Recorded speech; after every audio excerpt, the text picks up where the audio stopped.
Un cordial saludo a la estimable teleaudiencia. El mundo entero se debate irremediablemente entre el caos y el relativo progreso. Unos países siguen hundiéndose en la inviabilidad más evidente y el desastre más pasmoso. Otros se mantienen en su posición histórica con pequeños altibajos, aceptando un destino que no tiene por qué ser inamovible de permanecer siendo lo mismo. Unos enormes demuestran signos de un derrumbe anunciado, mientras otros empiezan a emerger poco a poco como potencias económicas mundiales.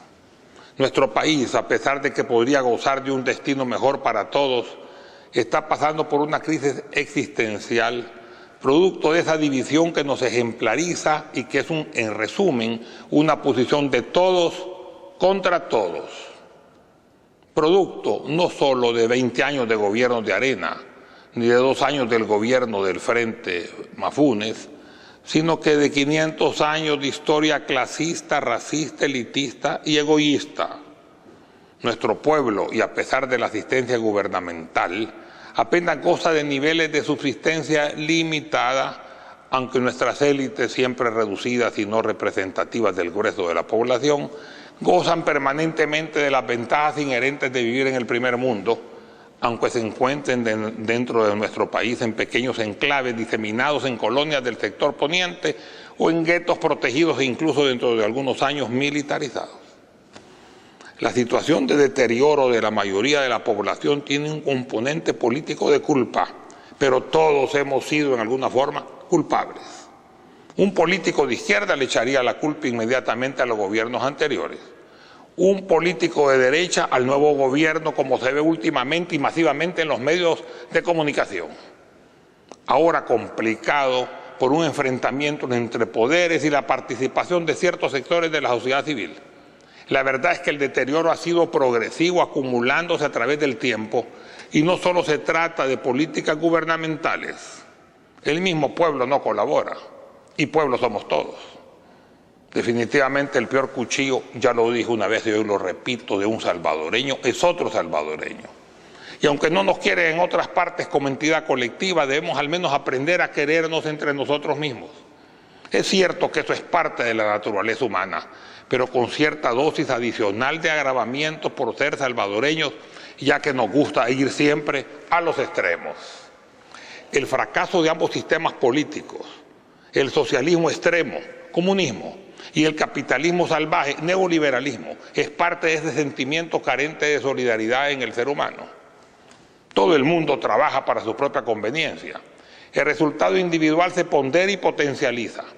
Si un grupo de individuos a cada uno se le dará lo que hace, cada quien se esforzará más para ganar más.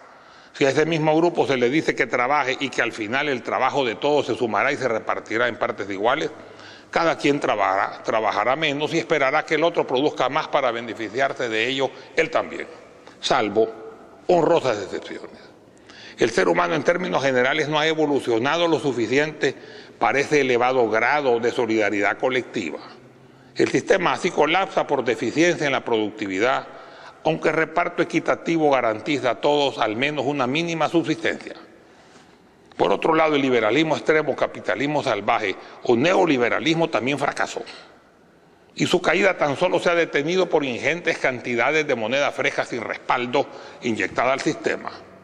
Porque los más capaces se quedan con todo el pastel, dejando a los segundos y terceros con migajas y a los últimos, incluso sin ellas.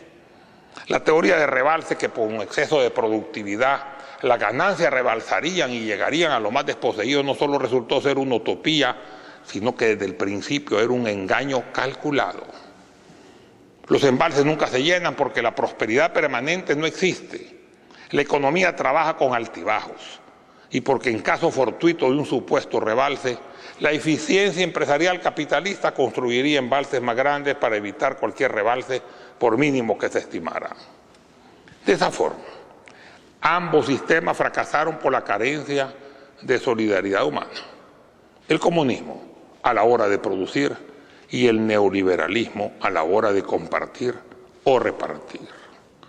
La solución mundial está basada en esta adecuada combinación de ambos sistemas, de acuerdo a las características económicas, financieras y políticas de cada país. La idea es clara. Ningún país puede subsistir privilegiando el progreso descomunal de unos pocos, pero tampoco puede progresar si todo es centralizado por el Estado, eliminando la iniciativa privada y con ello el interés individual en producir con abundancia y eficiencia y ganar más.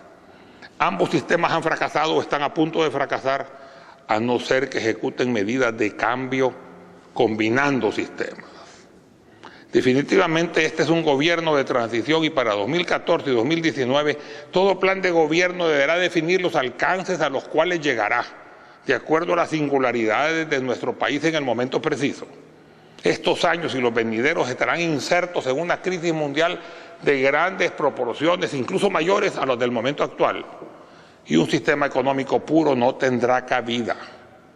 Sabemos que el capitalismo salvaje o neoliberalismo ha sido potencialmente negativo, que no solo destruyó economías emergentes mandándolas al subdesarrollo y economías subdesarrolladas mandándolos a retroceso, sino que también puso en jaque a los Estados Unidos y últimamente a la mayor parte de los miembros de la Unión Europea. Pero también un socialismo generalizado y de golpe sería también un trago amargo y desestabilizador. Las condiciones de nuestro país deberán prevalecer en la toma de decisiones, ya que es evidente que no se pueden copiar las condiciones de otros países. Una mezcla sensata de ambos sistemas sería conveniente, permitiendo a la empresa privada colaborar en el desarrollo nacional, pero controlando los abusos especialmente de los monopolios o cárteles oligopólicos. Definitivamente la empresa privada es un motor importante de desarrollo nacional, pero no puede dejarse que opere sola con las condiciones libres del mercado, porque en primer lugar un mercado libre es utópico, porque el mercado siempre es manipulado por los grandes, los de adentro y los de afuera. Se necesita un Estado vigilante, alerta, ágil y fuerte, que evite las distorsiones deliberadas o las disfuncionalidades arbitrarias, especialmente en las empresas monopólicas y cuasi monopólicas y en los cárteles oligopólicos fácilmente identificables. Por un lado, el Ministerio de Hacienda tiene que fiscalizar sobre todo a los grandes y reconocidos evasores históricos. Por otro lado, al delito de evasión y la práctica legaloide de elusión, se le une esa exoneración legal de todos los impuestos para ciertas empresas cuya tradición de no pagar nada y que les ha sido otorgado en forma vitalicia, al menos hasta ahora. No encaja eso con la política actual del mundo de focalizar o incluso de eliminar subsidios, y además considerando que en el caso del IVA, hasta la canasta básica, incluyendo la sal, el frijol, el maíz y las medicinas, pagan IVA. Los ingresos del Estado nunca serán suficientes con esas exoneraciones onerosas. En la década del 60 se establecieron leyes de fomento industrial beneficiando con ello a muchas empresas fantasmas que no contribuyeron al desarrollo industrial buscado. La exoneración de impuestos en ese momento de renta, fiscales, municipales, de importación y exportación, incluyendo dólares preferenciales, degradó las finanzas del Estado y dio comienzo a esa abultada deuda externa que hoy alcanza límites casi insostenibles. Se premiaba sobre todo a las industrias nuevas, que generalmente eran la parte final del proceso fabril, sin grandes inversiones, sin fomento de empleo, sin tecnología propia, sin planes de inversión a futuro, incluso con desplazamiento y la quiebra de miles de artesanos. Resultado, poco desarrollo, empleo disminuido, finanzas en deterioro, micro y pequeña empresa desplazada. A finales de la década de los 80 vino un nuevo giro de apoyo a la industria nacional, esta vez a expensas de la agricultura. En el caso del café, a los cultivadores se les pagaba $2.50 por $1, un cambio oficial en la práctica inexistente, y se permitía que los exportadores beneficiadores vendieran el café al cambio paralelo, que empezó a 4.10 y luego 5 para llegar alrededor de los $8.50 por $1. Y con los dólares sobrantes se subsidiaban las importaciones de materia prima industrial, incluyendo un producto terminado, los medicamentos, todo a $2.50 por $1. Un negocio redondo, aunque terminó por deprimir aún más el eje cafetero y a la agricultura en general. Ahora se mantienen subsidiadas las importaciones a través de los TLC vigentes, que en algunos casos también otorgan beneficios a nuestro país, aunque en otros casos solo hemos logrado dar beneficios sin casi no recibir algo en cambio.